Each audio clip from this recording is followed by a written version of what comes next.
In Japan, I had no idea that they had made the sarcophagus covers that were exactly the same shape as the one, and oddly shaped, exactly the same as the ones they made in Egypt. And in a place, there is supposed to be zero connection between ancient Japan and ancient Egypt. That's not supposed to exist. And if you compare that sarcophagus work, it's like, it looks uncannily similar. Impossible, almost impossible that two people would come up with the same design.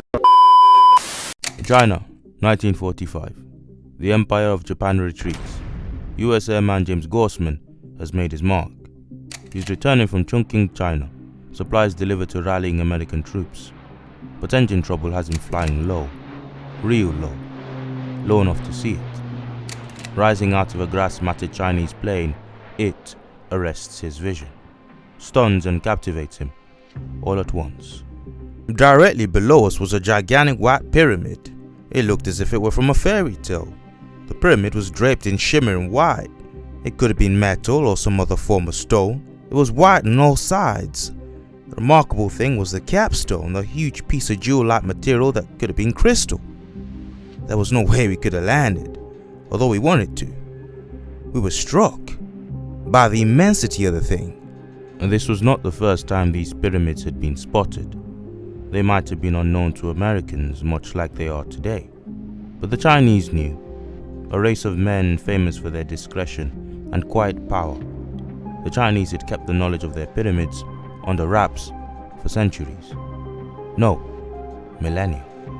They knew of these ancient monoliths even as far back as 1667, when Jesuit priest Athanasius Kircher would be the first white man to write of them.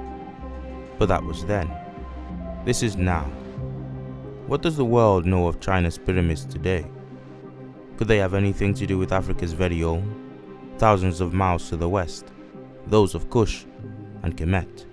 Is there a link to a time when the Nesuts of Egypt, black kings like Jossa, Khufu, Mentuhotep expanded the reach and influence of the Black Land? We know from Herodotus' accounts that the great pharaoh Senusret III conquered as far as Ionia, seeding the Greek civilization. Yes, the Greek civilization. But did the conquering pharaoh and his generals go further? Or is it just a coincidence that the oldest surviving Egyptian pyramid is about 4,700 years old, a mere 400 years older than the ancient ruins surrounding China's oldest pyramid, the Pyramid of Zhangji? We are not the first to ask these questions, and much as some would wish against it, we will not be the last. Before racial prejudice would overwhelm and debilitate the vision of the West, white men penned the same questions. But alas, when amongst Athanasius Kircher's Bavarian brethren it became verboten to wonder at the most glaring of questions, black men would take up the pen others had abandoned, to seek the truth themselves. The following then is from the quills, the pens and typewriters of these giants, white men and black men, those who dared to seek the truth regardless. Not our words, but theirs. Open your eyes to the archaeological and the anthropological record. Listen to the words of those who followed in the wake of Marco Polo, deep into the wilderness of jade. Ladies and gentlemen, behold, the Black Orient.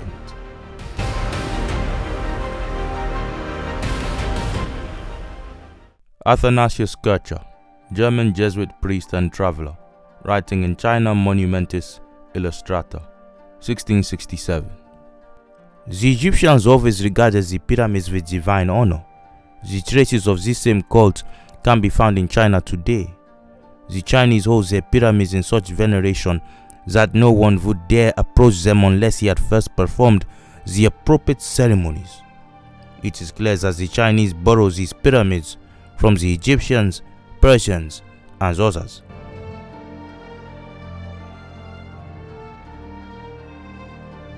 Godfrey Higgins, Fellow of the Royal Asiatic Society, alumnus of Emmanuel College, Cambridge, writing in Anacalypsis, 1836. A black race in very early times had more influence over the affairs of the world than has been lately suspected, and the effects of this influence have not entirely passed away. It was the opinion of Sir William Jones that this great nation of blacks formerly possessed the dominion of Asia, These must have been the people called by Mr. Maurice Kushites. In the most ancient temples scattered throughout Asia, where his worship is yet continued, a god is found black as jet, with the flat face, thick lips and curly hair of the Negro. Several statues of him may be met with in the Museum of the East India Company. There are 2 exemplars of him brooding on the face of the deep, upon a coiled serpent. To what time are we to allot to this Negro? He will be proved to have been prior to the god called Krishna. He must have been prior to or contemporaneous with the Black Empire, supposed by Sir William Jones to have flourished at Sidon. The religion of this Negro god is found, by the ruins of his temples and other circumstances, to have been spread over an immense extent of country, even to the remotest parts of Britain, and to have been professed by devotees inconceivably numerous. Mr. Wilsford, in his treatise on Egypt and the Nile in the Asiatic Researches, informs us that many very ancient statues of the god Buddha in India have crisp, curly hair with flat noses and thick lips, and adds, "Nor can it be reasonably doubted that a race of Negroes formerly had power and preeminence in India." This is confirmed by Mr. Maurice, who says, "The figures in the Hindu caverns are of a very different character from the present race of Hindus. Their countenances are broad and full, the nose flat and the lips, particularly the underlip, remarkably thick."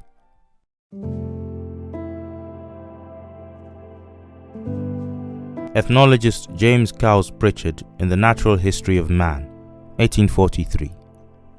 In the interior of many of the islands and in the mountainous parts of the peninsula of Malaya, it is well known that there are tribes of woolly-haired people. They are termed by the Spaniards in the Philippines Negrito del Monte.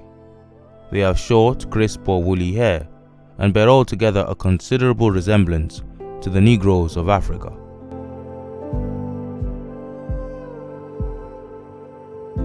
French traveler and anthropologist Henri Imbert in Los Negritos de la Chine, 1923. The Negroid races peopled at some time of the south of India, Indochina, and China. The south of Indochina actually has now pure Negritos as the Semangs and mixed as the Malays and the Sakais. In the first epochs of Chinese history, the Negrito type people of the south of this country, and even in the island of Hainan, as we have attempted to prove in our study on the Negritos, or black men, of this island. Skulls of these Negroes have been found in the island of Formosa, and traces of this Negroid element in the islands of Ryukyu to the south of Japan. In the earliest Chinese history, several texts in classic books spoke of these diminutive blacks. When the Negritic elements appeared in South and East Asia, it was represented by the Negrito and Papuan tribes, who, pressed by the Aryans, had to flee to East and Southeast China, through India, and then to the neighboring islands and archipelagos of the Asian continent. This same race is mentioned in the fabulous geography of Shanghai King, written some centuries before our era. When the Chinese advanced into the region, which today forms the southeast of the province of Anhui, they again encountered some of these dwarf tribes there. One of the last points in eastern China where this small race still lived at the time of the Han was in the mountainous region of the Shantung Peninsula, where there is precisely a small mountain range called Kunlun. These pygmies were then probably driven from their country and forced to flee to Japan, for according to the annals of the Han, a kingdom of dwarves existed in the east of China, and the Japanese are still designated by the Chinese under the name of Wojian, the dwarves. Japanese legends themselves tell of the struggles fought against terrible dwarves by the first conquerors of Japan. A Japanese proverb says that a person must have half black blood to be brave.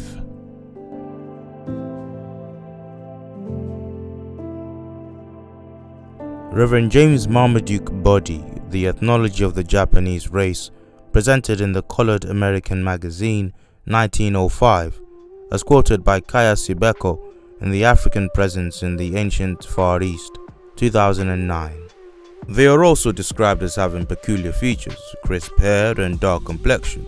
Besides their Negro features, which are very observable, the early Japanese historians themselves have described for us the black barbarians of the South, who in an age which antedates authentic history, came from the South in ships and settled in Japan. These immigrants mingled and amalgamated one with another and with the natives, and in time became a homogeneous race, whose predominating physical characteristics bespeak the unmistakable presence of a large Negro element.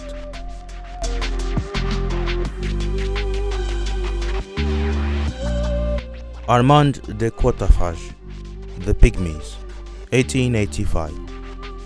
The Negro type was originally characterized in southern Asia, of which no doubt it was the sole occupant for an infinite period of time.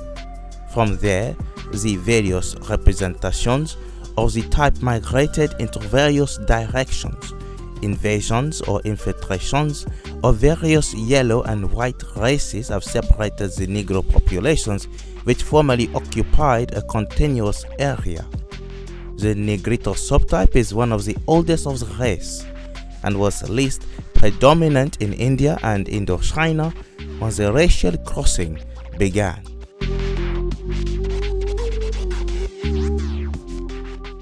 The late great Runoko Rashidi, The African Presence in Early Asia, 1988. Early Chinese legends relate traditions of divine dynasties, one being the epoch of the 5 emperors. The first emperor, known as Fu Shi or Fu He, 2935 to 2838 BC, is described as being a woolly-haired Negro. He is credited with establishing government, originating social institutions, and cultural inventions. Similar to the Egyptian god Thoth, he taught his people to fish with nets and rear domestic animals and devised cultural inventions. Fu Shi was the first to develop writing, organize sacrifices, and taught the worship of spirits. South of the Yangtze River, the earliest Neolithic sites, 6000 to 4360 BC, are to be found in the provinces of Sichuan, Guangxi, Yunnan, and the western parts of the Guangdong as far as the Pearl River.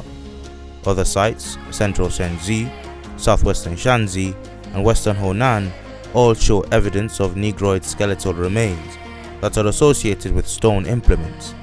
As late as the Qin dynasty, 221 to 206 BC, a continuous occupation of this region by black types existed. Quote, Negritos, whom the Chinese call black dwarves, are reported in the mountainous districts of Yangtze after the 3rd century of our era. However, they are not mentioned. Some emigrated, but others remained and were assimilated by the dominant southern Mongolian stock, as witnessed to kinky hair and swarthy skin noticeable among a few southern Chinese. The Chang people, who may have originally come from the west, were black. A present-day people known as the Na-Ki or Na-Si considered themselves descendants of the Chang. The name Na-Ki was apparently given to the Chang by the Moso people due to their darker complexion. Na-Ki means black man, Na means black, Ki means man. In a tomb from Xiao Tun was found a decorative motif of intertwined animal forms of Egyptian or Mesopotamian origins. This was evidently a degenerated version of the famous hero and beast motif, which also originated in Mesopotamia and Egypt.